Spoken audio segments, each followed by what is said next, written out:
Hello everyone, welcome back to the channel. In this video I'm going to walk you through how to add someone on Telegram by username. So to be able to add someone on Telegram username, you have to open your Telegram app on your phone.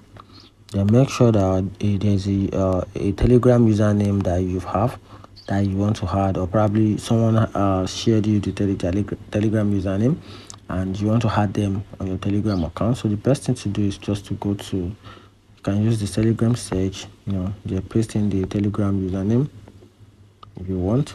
You can see this Telegram username right here. Just tap on it, and this will bring out the Telegram username for this particular person. At the same time, you can just click on this this square right here at the top right corner. Tap on it, then just input this on the search bar, then paste it there. It's just the same thing to bring them out.